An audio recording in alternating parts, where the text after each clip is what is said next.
Assalamualaikum warahmatullahi wabarakatuh. Innal hamdalillah nahmaduhu wa nasta'inuhu wa nastaghfiruh wa na'udzu billahi min shururi anfusina wa min sayyiati a'malina. May yahdihillahu fala mudilla lahu wa may yudlilhu fala hadiya lahu.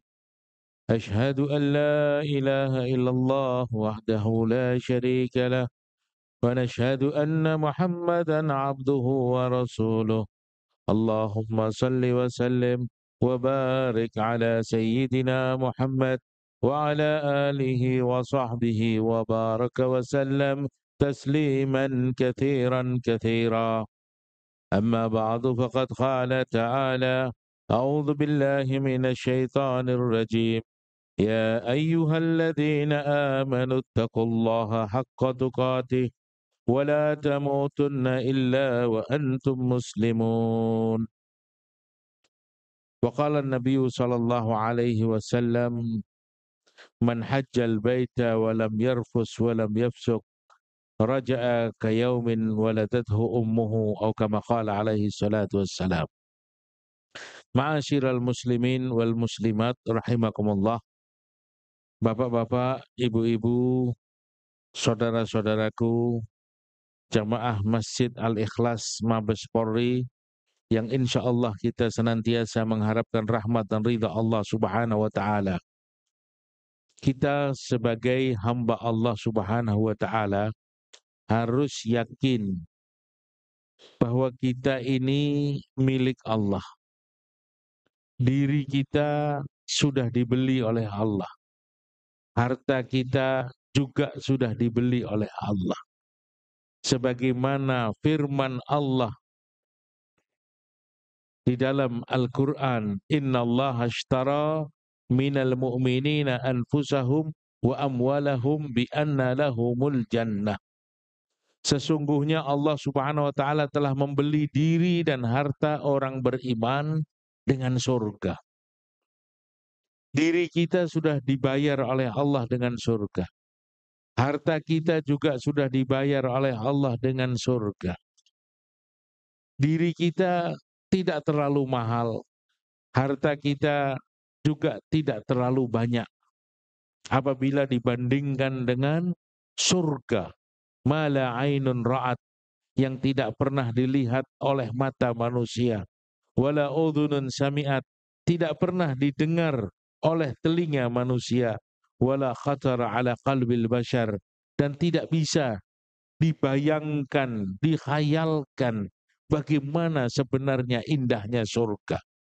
Kehidupan manusia di surga kekal abadi selama-lamanya, penuh dengan kenikmatan di atas kenikmatan, kenikmatan di atas kenikmatan, tidak pernah dilarang untuk menikmati nikmat-nikmat itu, dan kenikmatan tersebut tidak akan pernah habis selama-lamanya. Itulah balasan, itulah nilai harga yang dijadikan oleh Allah Subhanahu wa taala untuk membeli diri dan harta kita. Maka kita seharusnya merasa bahwa diri kita bukan milik kita. Harta kita juga bukan milik kita.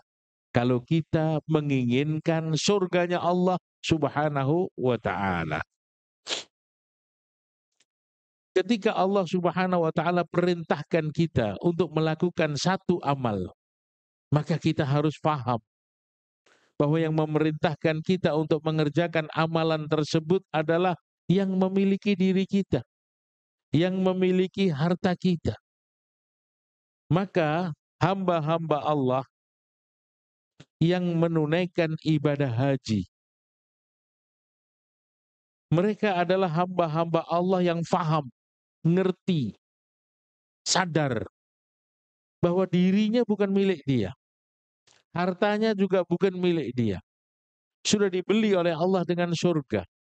Maka ketika Allah Subhanahu wa taala firmankan walillahi 'alan nasi hajjal bait man istata'a ilaihi sabila, Allah Subhanahu wa taala perintahkan kepada manusia untuk menunaikan ibadah haji bagi siapa yang punya kemampuan. Maka saat itu orang yang ada kesehatan, ada harta, dia merasa terpanggil.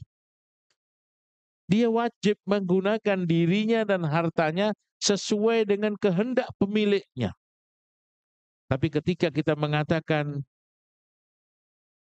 itu panggilan bukan untuk saya belum sempat.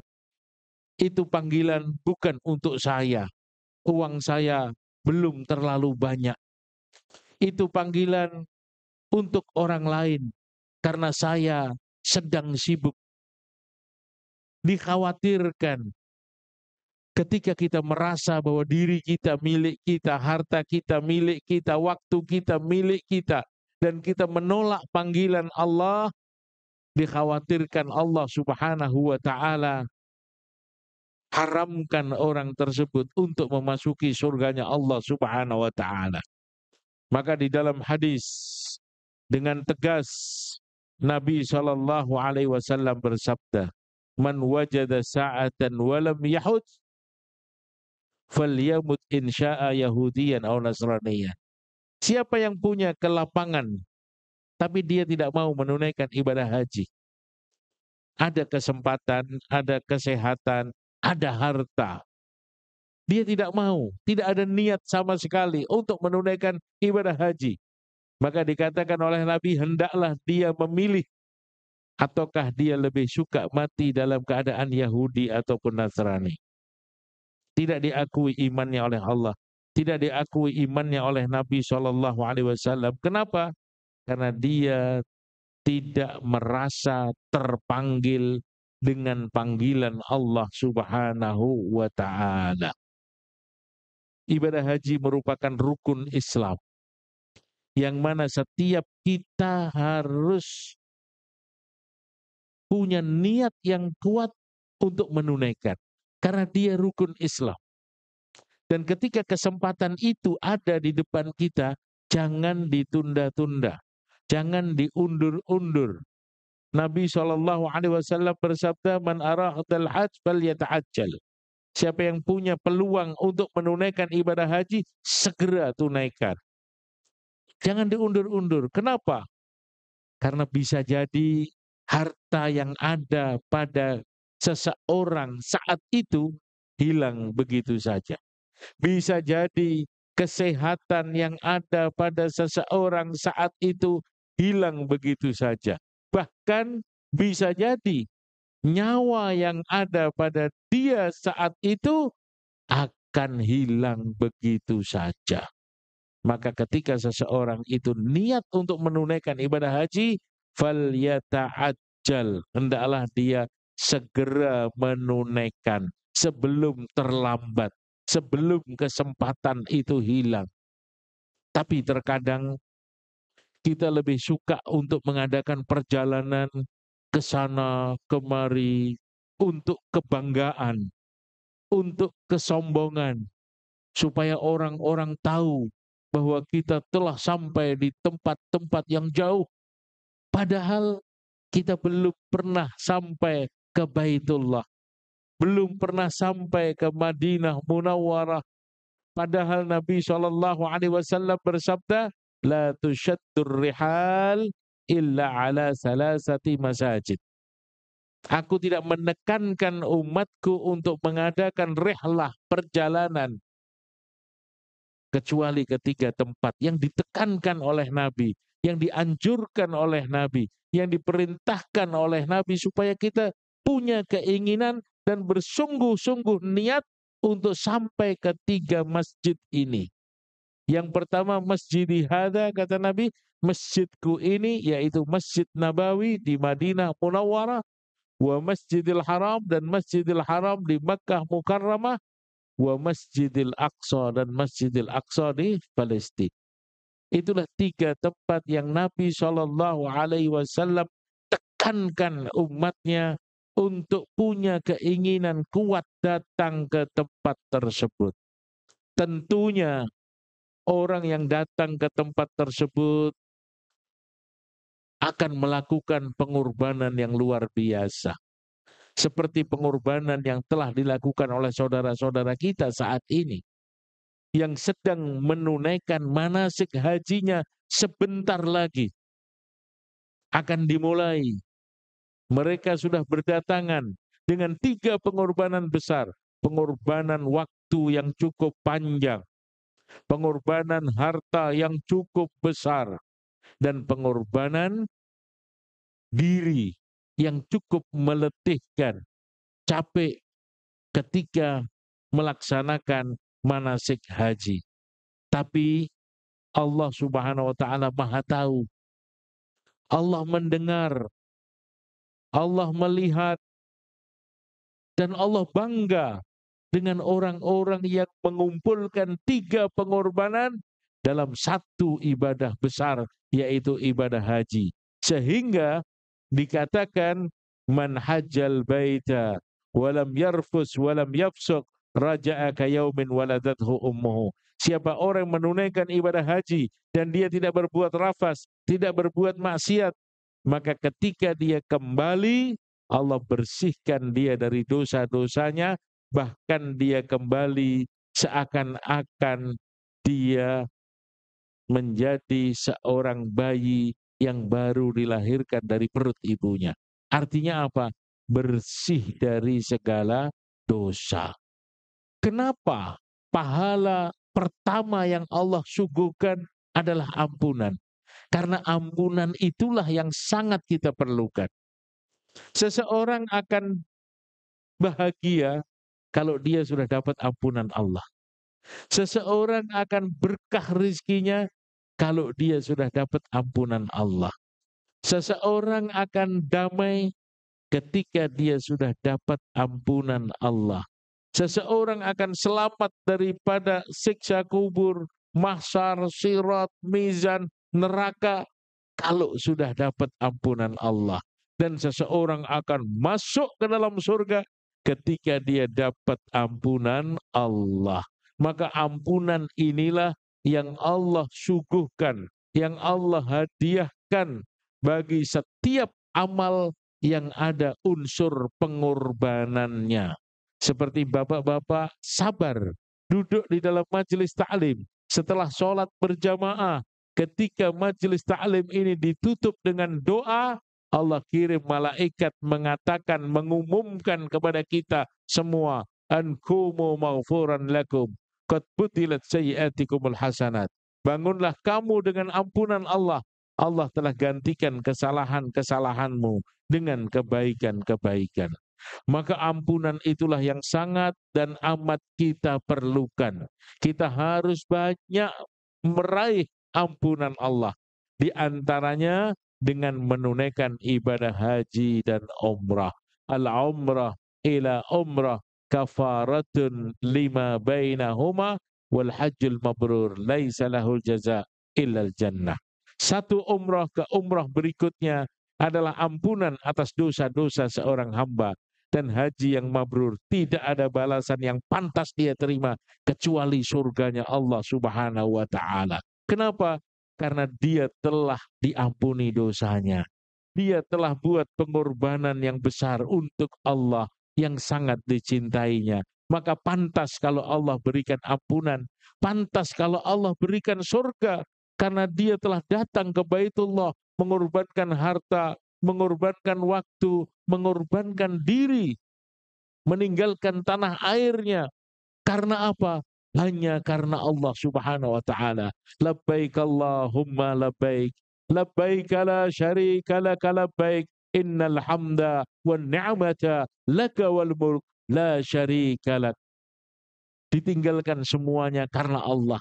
Mendatangi panggilan Allah, menuju ke Baitullah, minta ampun dan minta maaf kepada Allah. Maka pantas kalau setelah selesai mengerjakan manasik haji, Allah bersihkan dosanya dan Allah jamin dia menjadi ahli surga. Tabi'ul haji wal umrah. Ikutilah haji kamu dengan umrah, kata Nabi. Fa innahuma yanfiyanil faqr wal dhunub. Karena dua amalan itu akan membersihkan dosa dan kemiskinan. Kama yanfil kir habasal hadid. Sebagaimana api yang melelehkan karat-karat yang menempel pada besi. Jadi orang yang dengan ikhlas menunaikan ibadah haji dan umrah, dia tidak akan miskin karena dijamin oleh Nabi Shallallahu Alaihi Wasallam. Dia tidak akan banyak dosa karena dijamin oleh Nabi Shallallahu Alaihi Wasallam. Asalkan dia lakukan ibadah haji dan umrah ikhlas semata-mata karena Allah dan ikut cara Nabi Muhammad Shallallahu Alaihi Wasallam. Fa innahuma yanfiyanil faqr wa dzunub. Karena dua amalan itu akan membersihkan dosa dan kemiskinan. Maka banyak saudara-saudara kita ketika dia pulang mengerjakan ibadah haji, rezekinya tambah berkah, usahanya tambah maju. Kenapa? Karena sudah dijamin oleh Nabi. Dan juga ibadah kita yang lain, sholat kita, bukan sholat mengurangi rezeki. Duduk kita di majelis taklim, bukan duduk kita di taklim mengurangi rezeki. Tidak. Hakikatnya Bapak Ibu Saudara sekalian, ibadah-ibadah yang kita kerjakan ini justru akan menambah keberkahan rezeki kita. Cuma kita ditakut-takutin oleh setan, diberikan kekhawatiran oleh setan, diberikan keraguan oleh setan, sehingga kita tidak berani untuk ibadah. Sholat kita tunda-tunda, sholat kita percepat, duduk di dalam majelis taklim ragu, menunaikan ibadah haji dan umrah takut miskin. Padahal Nabi katakan itu tidak akan membuat kamu miskin. Justru itu akan membuat keberkahan rezeki kamu. Coba kita lihat di dalam Al-Quran, perintah Allah mengenai sholat. Setelah Allah bicara sholat, Allah bicara rizki. Wa'mur ahlaka bis-salah, wastabir 'alaiha, la nas'aluka rizqan, nahnu narzukuka wal 'aqibatul littaqwa. Perintahkan keluargamu mengerjakan sholat, dan sungguh-sungguh sabar kau saat mengerjakan sholat. Aku tidak minta rizki kepada kamu. Justru aku yang memberikan rezeki kepada kamu dan akibat yang baik bagi orang yang bertakwa. Ayat yang lain sama. Wa ma khalaqtul jinna wal insa illa liya'budun. Ma uridu minhum min rizqin wa ma uridu ayyut'imun. Innallaha huwar razzaqul quwwatil matin. Setelah Allah bicara sholat, Allah cerita mengenai rezeki. Artinya apa? Ibadah kita bukan membuat kita mundur, bukan membuat kita susah, bukan membuat kita miskin, justru dia akan menambah keberkahan rezeki kita. Maka orang yang siap berkorban untuk Allah, menunaikan ibadah haji, ibadah umrah, di samping dosanya digugurkan, dibersihkan oleh Allah, dia menjadi tetamunya Allah, duta-dutanya Allah, undangan-undangan VIP-nya Allah. Al-hujjat wal-umar wafdullah. Idza sa'alu a'tahum wa idza istaghfaru ghafara lahum. Orang-orang yang pergi haji dan umrah adalah duta-dutanya Allah, tamu panggilannya Allah. Apapun yang dia minta Allah beri, dan ketika dia minta ampun, diampunkan dosanya. Bahkan sebagian ulama mengatakan ketika seseorang itu berada di padang Arafah, Al-Hajju Arafah, puncak daripada ibadah haji itu adalah Arafah. Di situ jamaah haji tidak diperintahkan untuk melakukan apapun. Setelah mereka datang, sholat duhur dan asar di jamaah takdim, kemudian mendengarkan khutbah Arafah, kemudian diperintahkan untuk berdoa kepada Allah. Dan pada saat itu wa inna rabbahum layadnu ilaihi. Sesungguhnya pada saat itu Allah menghampiri mereka, mendekati mereka. Wa yubahi bikumul malaikah, dan Allah banggakan mereka di depan malaikat. Wahai malaikatku, saksikan hamba-hambaku dari seluruh dunia datang karena aku. Mereka tinggalkan negerinya karena aku. Mereka mau berada di padang karena aku. Mereka mau menanggalkan jabatan pangkat yang ada di pundak-pundak mereka. Dan mereka datang hanya menggunakan dua helai kain, izar warrida, sarung dan selendang, juga karena aku. Saksikan wahai malaikat bahwa mereka telah datang karena aku. Maka tanyakan kepada mereka yang ada pada saat ini di padang Arafah, apa yang mereka minta pasti aku beri, dan ketika mereka minta ampun aku akan ampunkan dosa-dosanya. Ulama mengatakan, siapa orang yang berada di padang Arafah dan dia ragu atas diterimanya doa dia yang dia panjatkan kepada Allah, maka dia telah melakukan dosa. Kenapa? Karena memang pada saat itu doa sangat mustajab. Doa kita dikabulkan oleh Allah Subhanahu wa taala. Dulu ketika Allah Subhanahu wa taala ingin menciptakan manusia, malaikat ini bingung. Malaikat ini seakan-akan protes, nggak percaya dengan kebaikan manusia. Apa kata mereka? Qalu ataj'alu fiha may yufsidu fiha wa yasfiku dima wa nahnu nusabbihu bihamdika wa nuqaddisu lak. Ya Allah, buat apa diciptakan manusia? Manusia ini hanya akan membuat pertengkaran, kerusakan, pertumpahan darah. Enggak perlu ya Allah diciptakan manusia. Cukup kami-kami saja malaikat yang selalu bertasbih dan mensucikan Engkau. Maka Allah katakan, wahai malaikat, aku tahu apa yang kau tidak tahu. Maka dibuktikan oleh Allah bahwa sangkaan malaikat itu tidak semuanya benar. Buktinya apa? Ada sekelompok umat Islam dalam jumlah yang besar telah buat pengorbanan diri, harta, dan waktu. Datang di satu tempat yang besar hanya karena Allah. Memuji Allah, membesarkan Allah. Mereka berkumpul karena Allah. Maka Allah katakan, wahai para malaikat, saksikan. Mereka datang untuk membesarkan aku. Mereka datang untuk mensucikan aku. Maka pada saat itu doa-doa mereka dikabulkan dan diterima oleh Allah Subhanahu wa taala. Bapak, Ibu, Saudara sekalian rahimakumullah. Begitu besar hikmah daripada ibadah haji.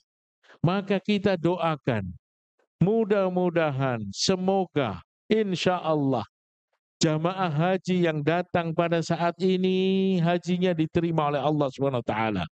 Khususnya jamaah haji Indonesia yang merupakan jumlah besar sehingga dicemburui oleh negara-negara yang lain. Mudah-mudahan haji mereka diterima oleh Allah. Doa mereka dikabulkan oleh Allah Subhanahu wa taala. Karena di sana ada tempat-tempat mustajab yang tidak ada di tempat lain. Kalau waktu mustajab ada di mana-mana. Di sini juga ada waktu yang mana doa kita dikabulkan oleh Allah. Tapi kalau tempat mustajab adanya di sana. Di mana itu? Di Multazam. Ma baina Hajaril Aswad wa Babul Ka'bah multazamun. Antara Hajar Aswad dan pintu Ka'bah multazam. Ma min muslimin da'allahu fi khairin illa istajaba lahu iyyahu. Apabila orang Islam di tempat tersebut doa minta kepada Allah, maka doanya pasti dikabulkan oleh Allah Subhanahu wa taala. Tempat yang lain yang dikabulkan doanya di Raudhah. Ma baina baiti wa mimbari raudatun min riyadil jannah. Antara rumahku dan mimbarku adalah taman daripada taman-taman surga. Nabi katakan bahwa Raudhah itu adalah taman surga. Maka seseorang yang ketika di dunia sudah sering berada di taman surga, insya Allah dia akan berada di taman surga yang sebenarnya di akhirat nanti. Tapi seseorang yang tidak ada keinginan untuk datang ke taman surga, bagaimana dia akan berada di taman surga yang sebenarnya? Maka pasang niat yang kuat, yakin bahwa Allah Subhanahu wa taala Maha Kaya, punya segala-galanya. Bagi Allah sangat mudah untuk memberangkatkan kita ke tanah suci. Asalkan niat kita kuat dan kita yakin kepada Allah dan kita selalu minta berdoa kepada Allah supaya Allah datangkan kita ke tempat-tempat mulia tersebut.